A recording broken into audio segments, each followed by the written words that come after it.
The galaxy was burning and nobody knew how to stop it.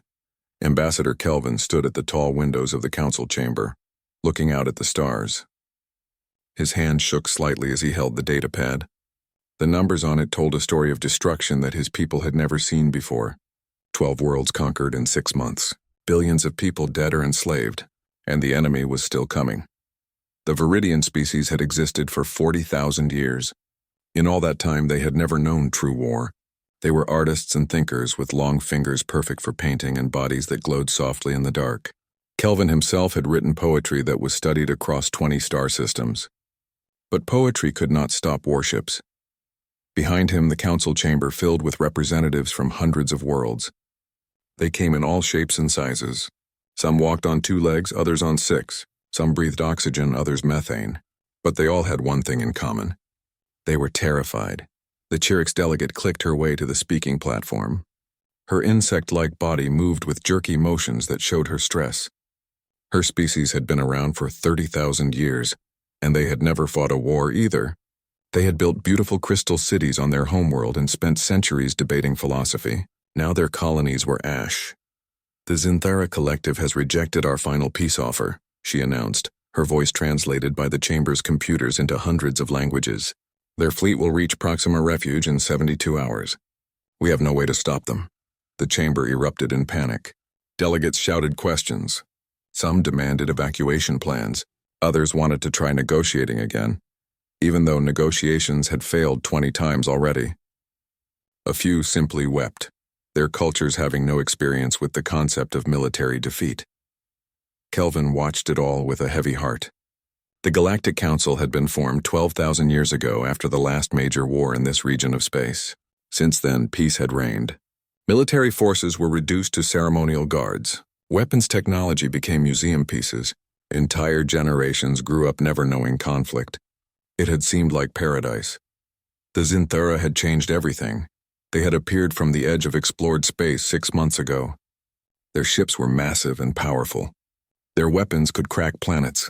And they had one simple message for every world they encountered: submit or die. Most worlds chose submission. The few that resisted were destroyed so completely that nothing remained but radioactive debris. The Archon of the Council finally called for silence. She was old, even by the standards of her long-lived species. She had led the Council for 800 years, always with wisdom and patience. But today her voice carried a weight that Kelvin had never heard before.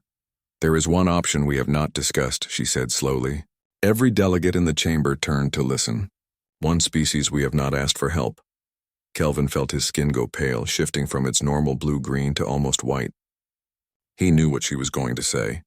He had hoped she would not say it. You cannot mean the humans, he whispered, but his voice carried in the sudden silence. Earth, the Archon confirmed. The quarantine world. The chamber exploded again, but this time with fear of a different kind. Earth was legendary among the Council species, but not in a good way. The survey team that had discovered it 20 years ago had returned with reports that seemed impossible.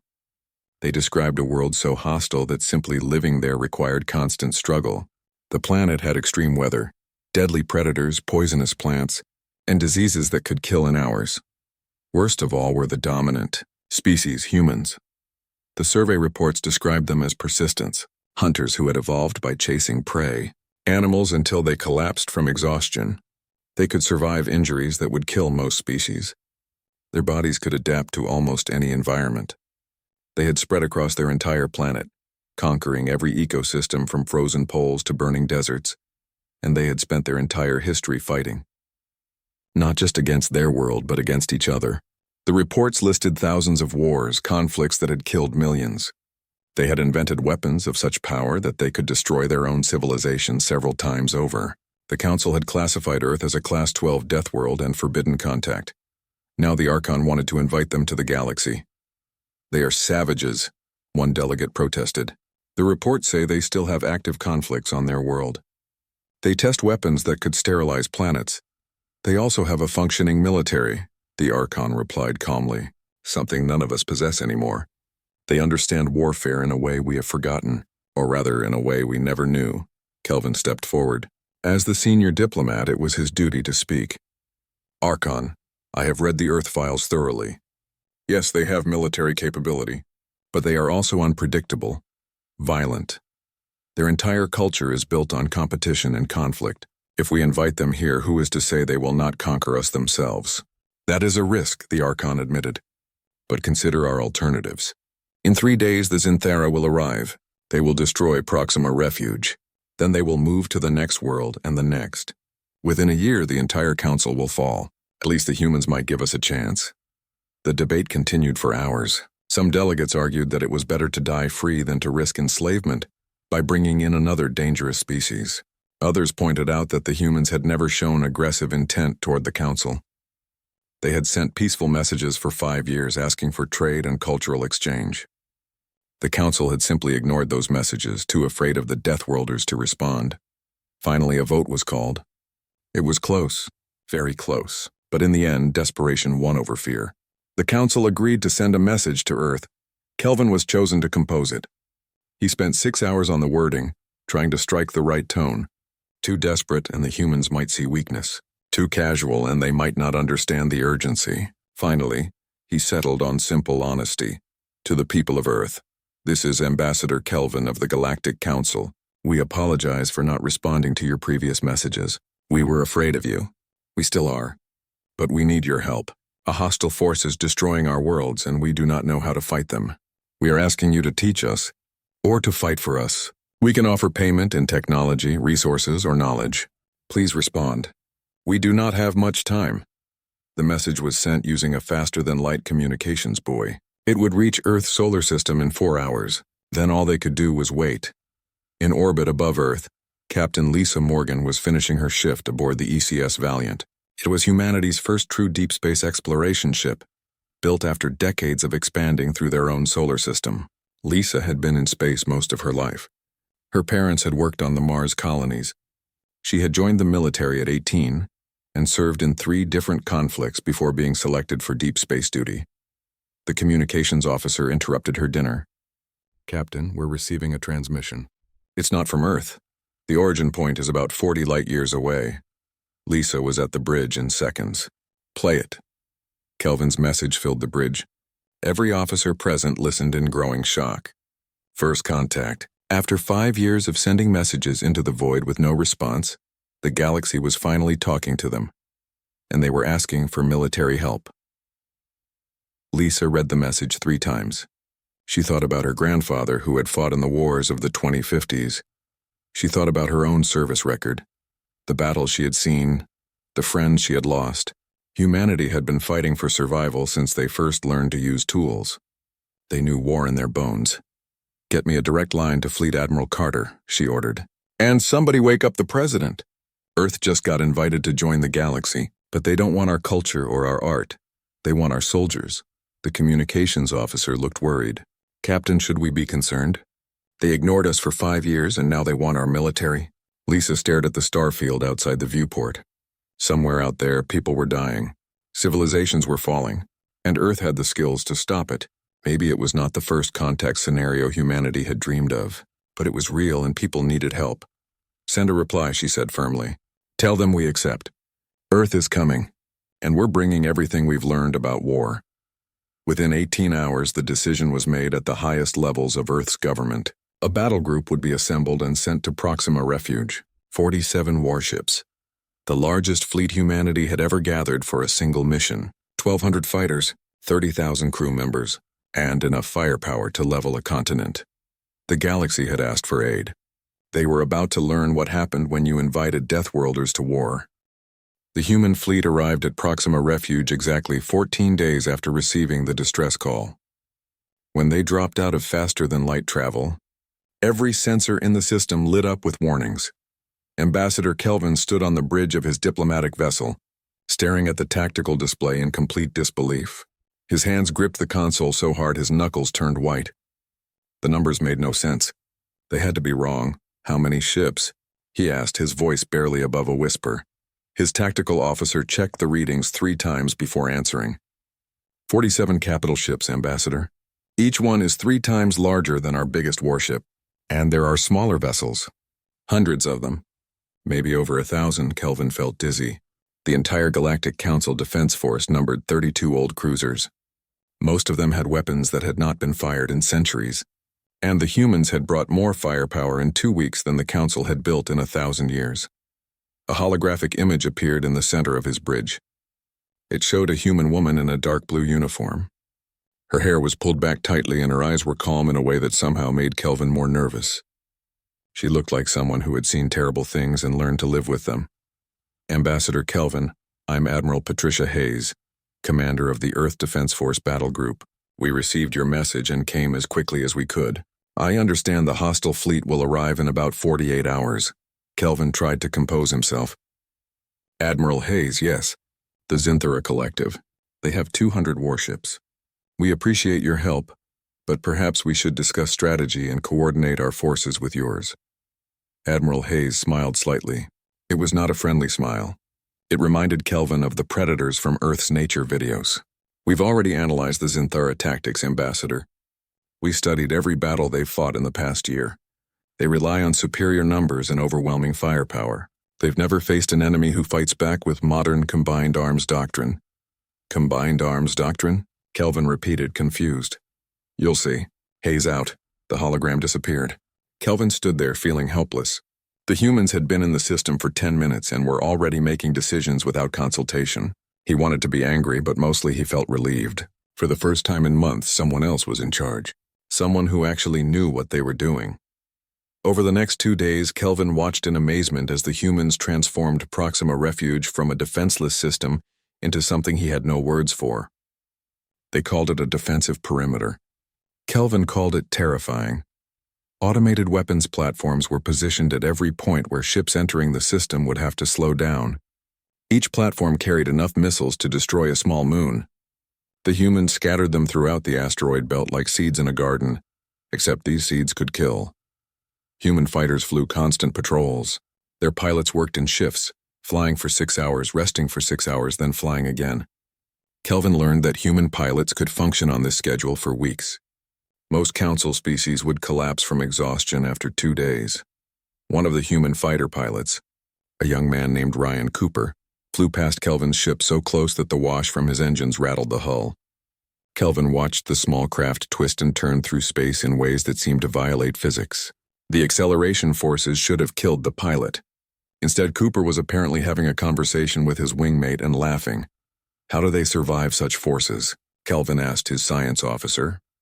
"According to our sensors, the pilot is experiencing almost 9 times normal gravity during those maneuvers. Humans have special suits that prevent their blood from pooling. They also use medical enhancement drugs that let them stay conscious. Their bodies are built to handle trauma that would kill us instantly." Kelvin felt sick. The humans were not just willing to fight. They had built their entire military around the assumption that their own people would suffer and endure pain. What kind of species did that? The answer came when the Zinthara arrived. The enemy fleet dropped out of faster-than-light travel in a massive formation. 200 ships, each one bristling with weapons. They had conquered 12 worlds with this fleet. Their commanders had never known defeat. They saw the human force and probably thought it would be easy. They were very wrong. Admiral Hayes stood on the bridge of her flagship, the carrier Eisenhower. She watched the Zinthara formation with the calm attention of someone studying a chessboard.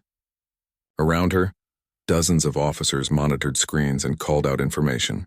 The bridge was organized chaos, but everyone knew exactly what they were doing. "All ships report ready, Admiral," her tactical officer said. "Weapons free," Hayes ordered. "Execute attack pattern Delta 7. Show them what Earth brings to a fight." The battle began with a missile barrage that looked like a meteor storm. Thousands of warheads launched from human ships and hidden platforms. They streaked across space in coordinated waves, their guidance systems talking to each other through quantum networks. The missiles did not just fly at targets. They worked together, timing their impacts to hit simultaneously and overwhelm shields. The first Zinthara battlecruiser died 90 seconds after the battle started. Its shields collapsed under concentrated fire from 5 different directions. The ship broke apart in a flash of light that briefly lit up the darkness of space. Ryan Cooper led his fighter squadron in an attack run against the Zinthara forward screen. His fighter, designated Talon 9, carried missiles designed to punch through heavy armor.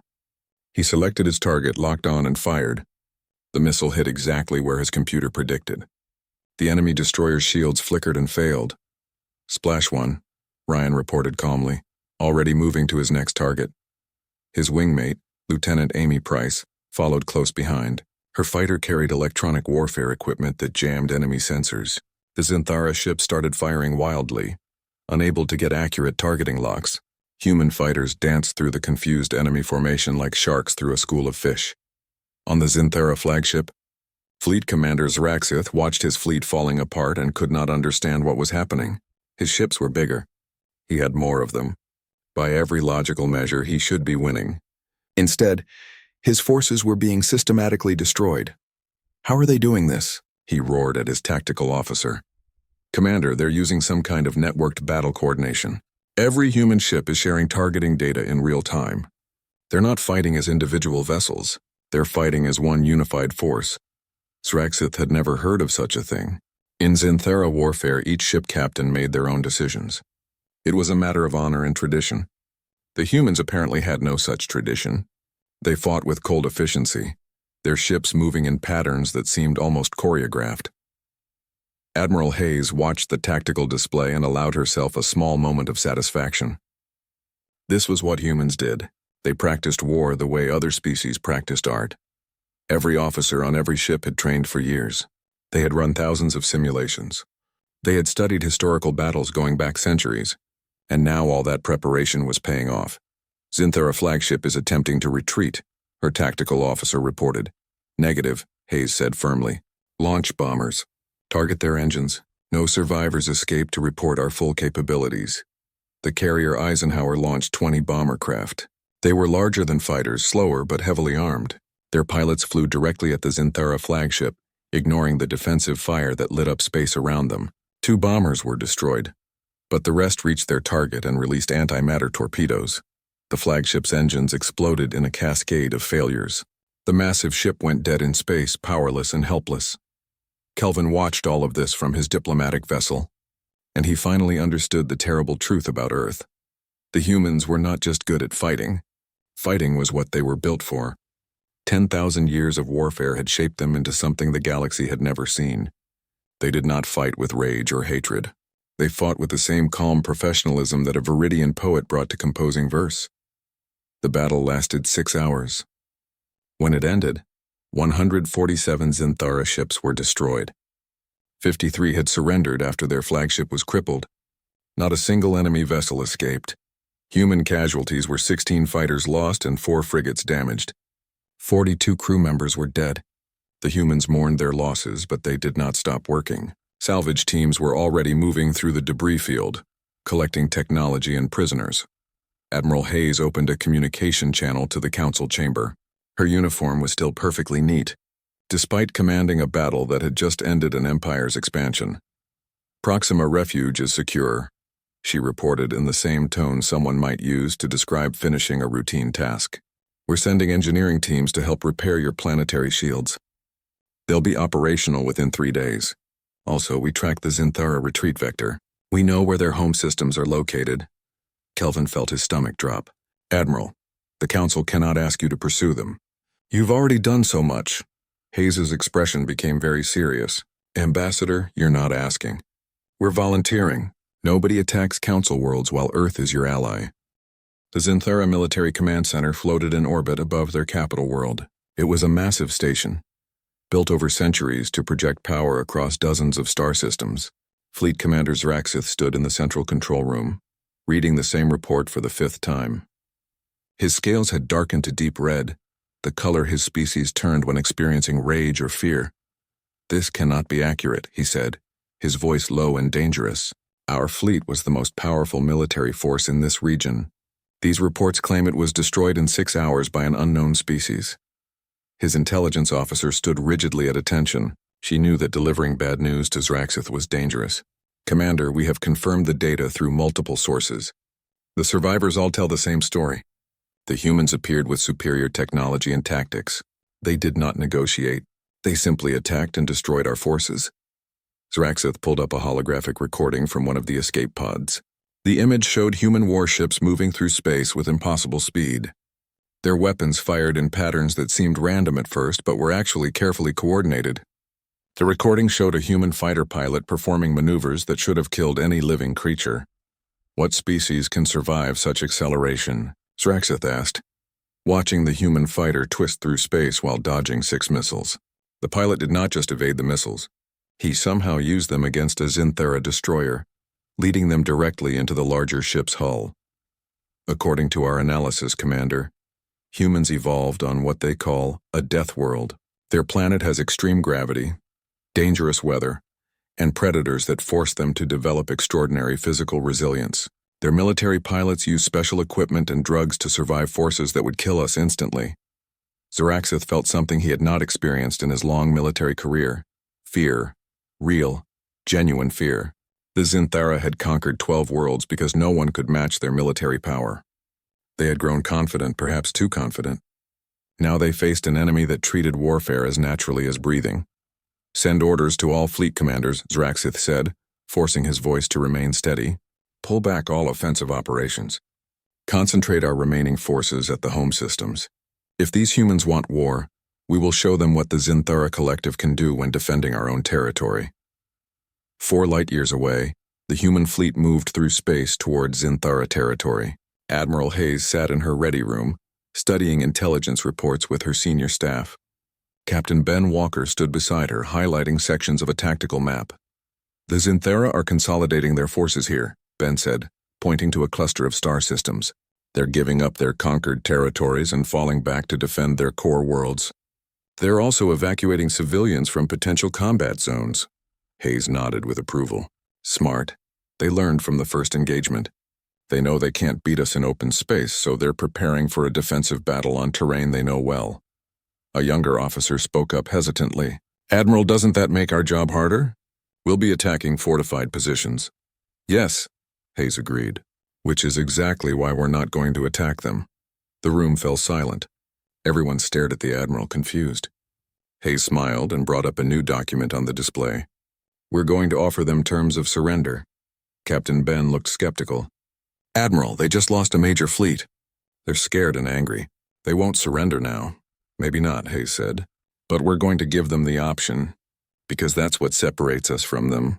The Zinthera conquer and destroy. Earth protects, even our enemies. Major Nicole Santos, the fighter wing commander, frowned. With respect, Admiral, they killed thousands of Council civilians. They destroyed entire cities. Why should we show them mercy? Hayes turned to face her officers.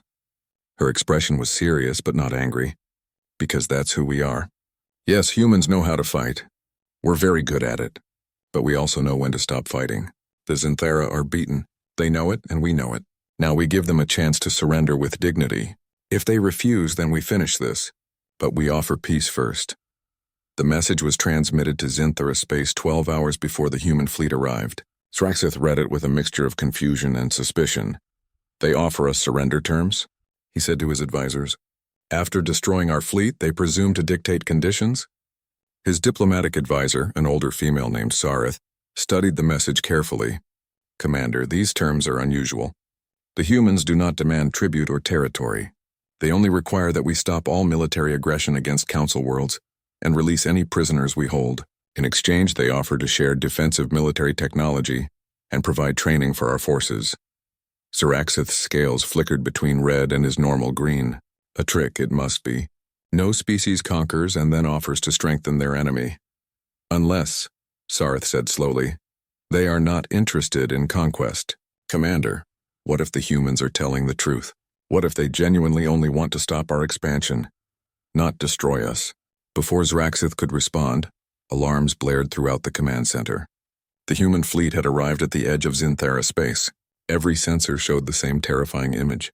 47 human warships holding position just outside weapons range. They did not advance. They did not fire. They simply waited. A communication request came through. Zraxith accepted it, and suddenly he was looking at Admiral Hayes. She sat in her command chair, completely calm, her hands folded in front of her. Behind her, Zraxith could see the bridge of her ship, with officers working efficiently at their stations. Fleet Commander Zraxith, Hayes began. I'm going to be direct because that's how humans operate. You have 2 choices. First, you can fight us. If you choose to fight, I will destroy every military asset you possess. My ships will achieve complete space superiority. My Marines will board your stations. Your fleet will cease to exist. We have done this before, many times, on our own world. We are very, very good at it." Hayes leaned forward slightly. Zraxith noticed that her eyes held no hatred or anger. They held only calm certainty, which was somehow more frightening. "Your second option is to accept our terms. Stop your conquest. Release your prisoners. Join the Galactic Council as a member under protection. In exchange, Earth will help you build a real defense force. We will teach you how to fight properly, how to defend yourselves against real threats. Because here is something you need to understand, Commander. The galaxy is much bigger than you know. There are dangers out there far worse than either of us. We are offering to teach you how to survive them." Zraxith found himself asking the question before he could stop. "Why? Why would warriors like you help defeated enemies?" Hayes smiled, and this time it was not predatory. It was almost kind. "Because Earth learned something a long time ago, Commander. The best way to stop fighting wars is to make sure everyone knows how to defend themselves. We're not conquerors, we're survivors, and we believe the galaxy is worth surviving for, all of it, including the Zinthara." Zraxith looked at his tactical displays. The human fleet could obliterate his defenses. He knew it, they knew it. But they were offering him a choice. A real choice, not the false choice the Zinthara usually gave their victims of submit or die. "What guarantees do we have?" Zraxith asked. "How do we know you will honor these terms?" "You don't," Hayes admitted. "You have to trust us. But consider this. We could have destroyed your fleet at Proxima Refuge down to the last ship. Instead, we accepted the surrender of 53 vessels and treated the survivors according to laws of warfare. We could have invaded your worlds while you were regrouping. Instead, we came here openly and gave you warning. Judge us by our actions, Commander, not by what you assume we will do." Zraxith turned to look at his advisors. Sareth nodded slowly. His military commanders looked uncertain. The decision rested on him alone. He thought about the recording of the human fighter pilot. The skill, the precision, the absolute control.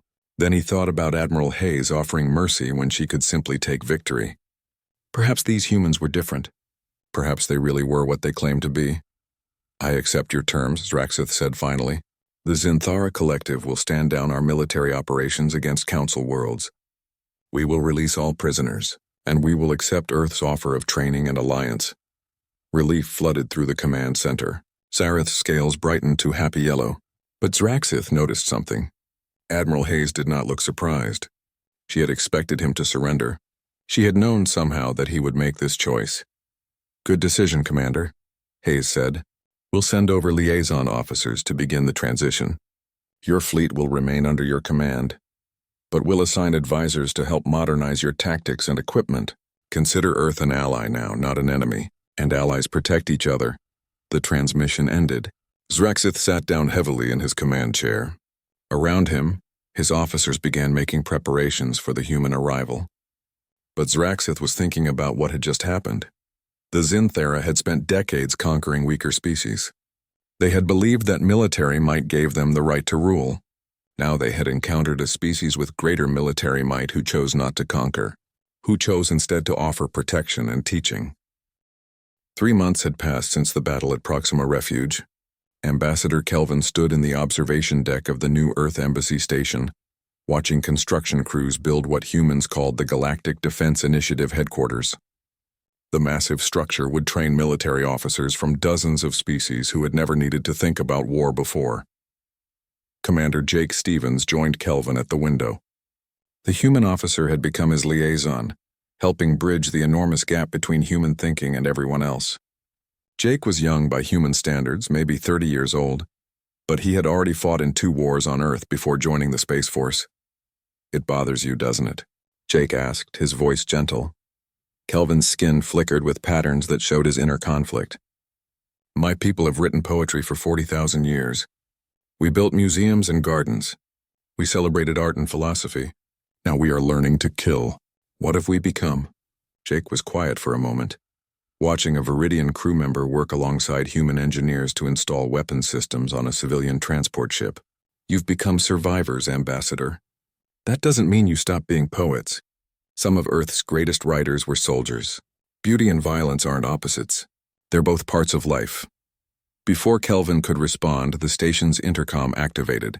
"Commander Stevens, Admiral Hayes requires your presence in the war room immediately." "Priority alert," Jake's entire manner changed instantly. The relaxed, philosophical human disappeared, replaced by a military officer ready for action. Kelvin followed him through the corridors, noticing details he had missed before. The station had emergency bulkhead doors every 30 meters. Weapon storage lockers were built into the walls at regular intervals. Every intersection had tactical displays showing ship positions and defense status. Humans built beautiful things, but they built them to survive. The war room was crowded with representatives from a dozen species. Everyone gathered around the central holographic display where Admiral Hayes stood. Her expression was grim, which immediately made Kelvin nervous. He had learned that humans only looked worried when something was genuinely terrible. "We have a major problem," Hayes announced without introduction. She manipulated the star chart, zooming out to show the entire galactic rim. Long-range reconnaissance drones detected this 3 hours ago. The display showed something that made Kelvin's blood freeze. A fleet, not dozens of ships. Not hundreds, thousands, maybe tens of thousands. They appeared as red dots on the display, moving in a coordinated swarm toward inhabited space. "What are we looking at?" asked Captain Sarah Mitchell, commander of a human destroyer squadron stationed at the frontier. "We don't know," Hayes admitted, and Kelvin realized this was the first time he had heard her say those words. "The ships don't match any known design in our databases or council records. They're heading straight for the core council worlds.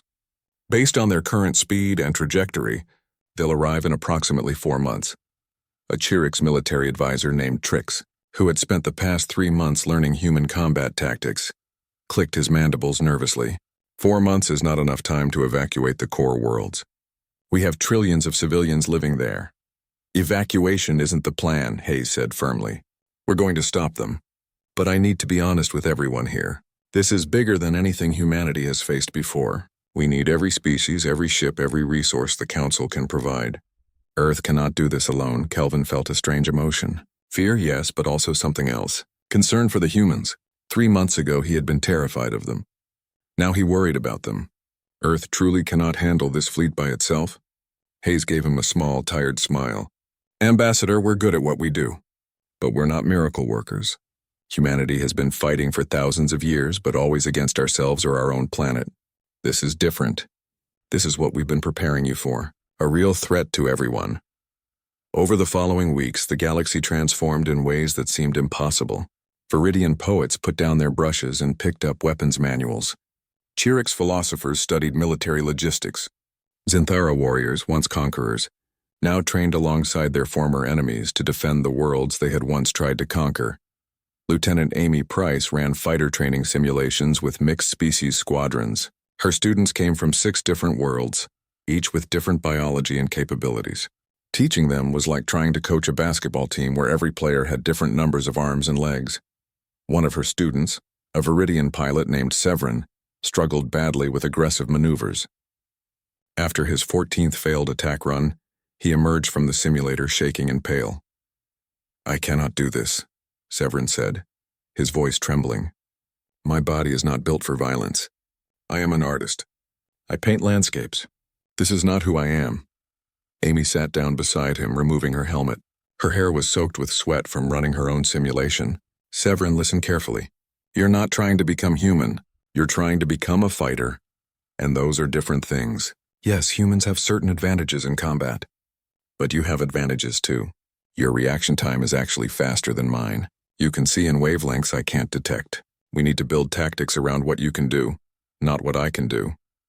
She pulled up a new simulation program, one she had designed specifically for Viridian capabilities. This time, instead of forcing Severin to fly like a human pilot, the scenario used his superior sensors to detect enemies early and attack from unexpected angles. Severin ran the simulation again. This time he succeeded. His targeting was precise. His timing was perfect. He flew in ways that Amy never could because his biology was different. I did it, Severin whispered, staring at the successful results. You adapted, Amy corrected. That's what survivors do. Welcome to the fight, pilot. We need you. Similar transformations happened across 100 training facilities. Species that had never fought learned to defend themselves. But they did not become humans. They became fighters in their own way, using their unique strengths. In Admiral Hayes's private quarters aboard the Nimitz, she reviewed casualty projections for the coming battle. The numbers were devastating. Even with full mobilization, the combined Council and human forces would be outnumbered 5-1. The approaching fleet showed technology equal to or better than human military hardware. Captain Ben Walker entered without knocking. They had been friends since their academy days, and he knew when his admiral needed company. He carried 2 cups of coffee, a ritual they had maintained for 20 years.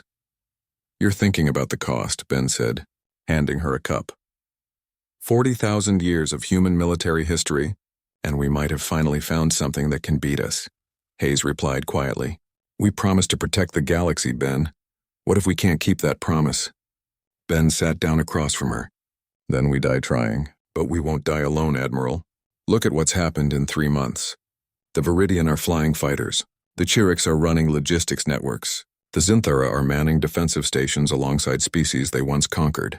They're not helpless anymore. They're allies. Allies with 3 months of training against an enemy we know nothing about," Hayes said. "Allies who are willing to fight for their homes," Ben countered. "That counts for something. My grandfather used to say that amateurs study tactics, but professionals study logistics. You know what really wins wars? Will. The determination to keep fighting even when it looks hopeless. These Council species are learning that now. They're scared, but they're not running. That's what you taught them, Admiral. You gave them hope." Hayes looked at her old friend and allowed herself a small smile. "When did you become an optimist?" "About 3 months ago, when I watched a Viridian poet figure out how to operate a particle cannon," Ben replied. "If they can learn to fight, I figure we can learn to hope." Far away at a remote research station, human scientists worked with Chirix theorists and Viridian mathematicians to analyze the little data they had on the approaching fleet. Dr. Susan Blake, a xenobiologist, made a discovery that changed everything. "They're organic," she announced to her team. "The ships aren't built. They're grown. This is a biological fleet, probably a hive mind of some kind." The information was immediately transmitted to Admiral Hayes. A hive mind meant the enemy would be coordinated in ways individual ships could never match, but it also meant they might think in predictable patterns. Hives were efficient, but they struggled with creativity and adaptation. It was a weakness, a small one, but a weakness nonetheless. Hayes called an emergency meeting of all senior commanders, both human and Council species. She stood before them with the new intelligence displayed holographically. "This changes our strategy," she explained. "A hive mind is strong because every part works together perfectly. But it's weak because it can't adapt quickly to unexpected tactics.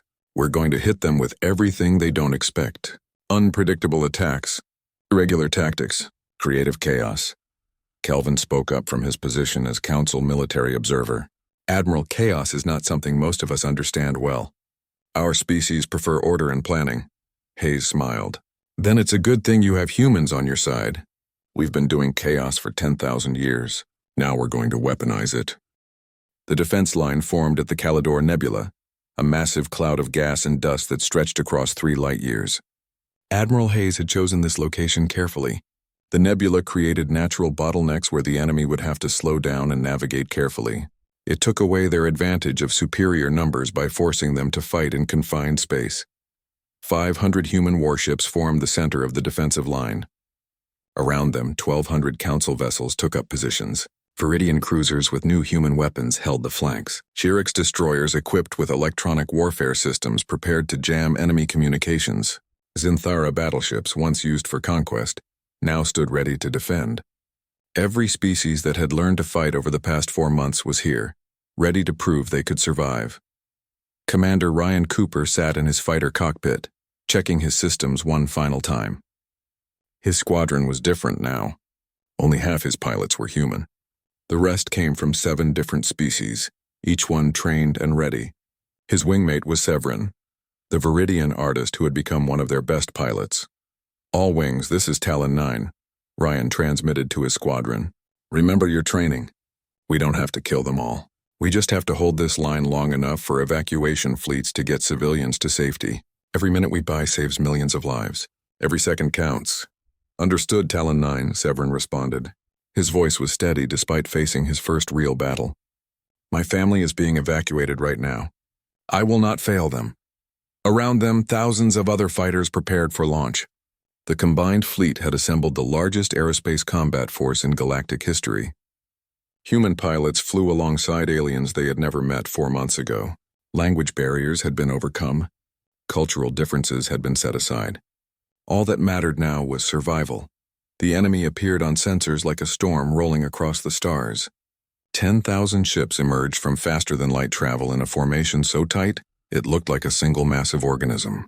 The vessels were organic, grown rather than built, with surfaces that pulsed and shifted like living tissue. Intelligence had identified them as the Chromath swarm, a hive-minded species that consumed entire civilizations to fuel their expansion. They did not send messages. They did not try to communicate. They simply came forward, intent on devouring everything in their path. All ships weapons-free, Admiral Hayes ordered from her command chair aboard the carrier Nimitz. Her voice was calm, the same tone she might use to order breakfast. But everyone who heard it understood.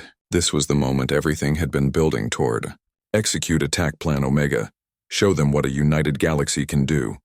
The battle began with missiles. Thousands of them launched simultaneously from human and council ships. They streaked through space in coordinated waves. Their targeting computers linked through quantum networks that allowed them to adjust trajectory in real time. The first wave hit the Chromath shields and was absorbed.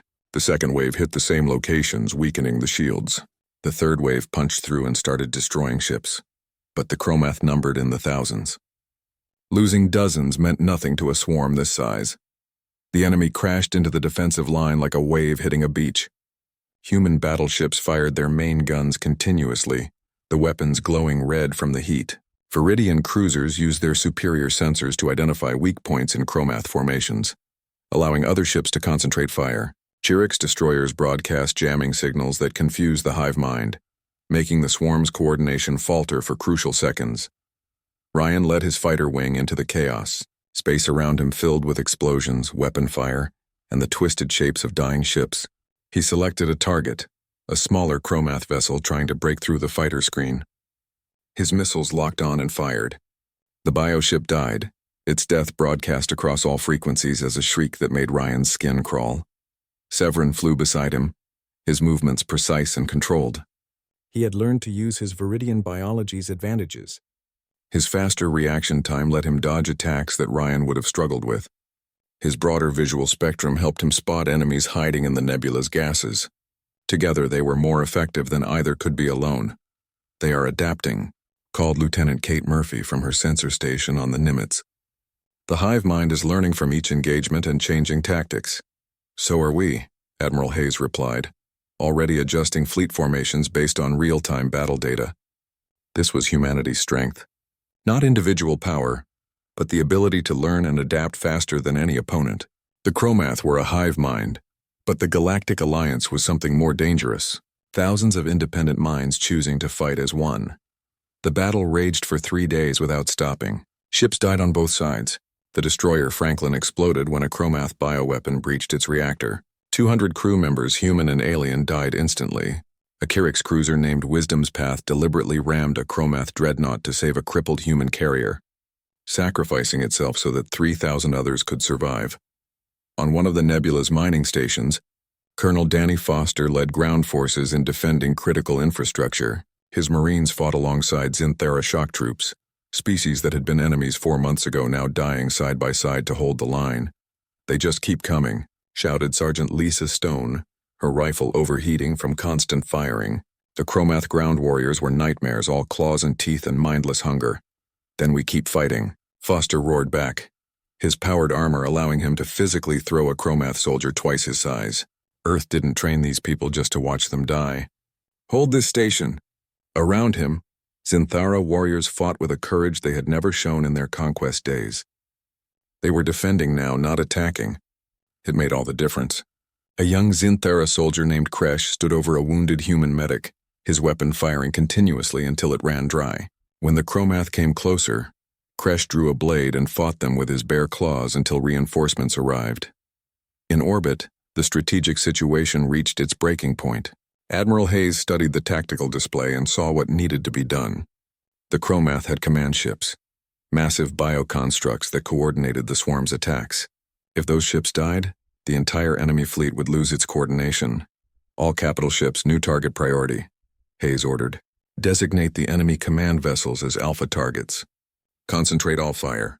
Fighters, clear us a path. Everything we have right now. Captain Ben Walker commanded the battleship Washington in the final assault. His ship pushed forward through the Chromath formation, its armor scorched and dented from dozens of hits. Beside him, Viridian and Xanthera vessels added their weapons to his. Different species, different technologies, but one unified purpose. Ryan and Severin led the fighter attack that opened the way. Their squadron, a mix of 7 different species, executed a maneuver that military historians would study for generations. Human aggression combined with Viridian precision and Kirik's electronic warfare created an opening in the Chromath defenses that should have been impossible. The Washington fired its main guns at point-blank range, pouring energy directly into the Chromath command ship's core. The biological vessel screamed as it died, and that death triggered a cascade across the swarm. Without central coordination, thousands of Chromath ships suddenly had no direction. They began firing randomly, sometimes even hitting their own forces. All units, they are breaking formation. Lieutenant Amy Price called from her fighter. The swarm is collapsing. But Admiral Hayes knew the cost. She watched casualty reports streaming across her display. 163 human ships destroyed or too damaged to repair. 411 council vessels lost. 30,000 crew members dead. Mining station Calidor 7 had fallen. Every defender dying at their posts. But the line had held. The evacuation fleets had escaped with their civilian cargo. Trillions of lives were saved because thousands of warriors had chosen to stand and fight. The Chromath remnants retreated, their hive mind broken and scattered. Human and council ships pursued them out of the nebula, making sure they kept running. The battle was over. The galaxy had survived. Days later, Ambassador Kelvin walked through the corridors of the damaged Washington, seeing the scars of battle everywhere. He found Admiral Hayes in an observation deck, staring out at the debris field where so many had died. "We won," Kelvin said softly. His skin showed patterns of deep sadness mixed with gratitude. "We survived," Hayes corrected him. She looked exhausted in a way that went beyond physical tiredness. "There is a difference, Ambassador. Your people and mine, we fought together," Kelvin continued. "We proved that poets can become warriors when necessary. That civilization and strength are not opposites." Hayes managed a small smile. "You proved something more important than that. You proved that when civilized people choose to fight, they fight for something worth protecting, not for conquest or glory, but for the simple right to exist. That makes all the difference." Kelvin moved to stand beside her at the window. Outside, recovery teams searched for survivors among the wreckage. Human, Viridian, Chirix, and Xanthera crews working together to save anyone they could find. "The galaxy asked Earth for aid," Kelvin said. "We thought we needed warriors, but you gave us something more."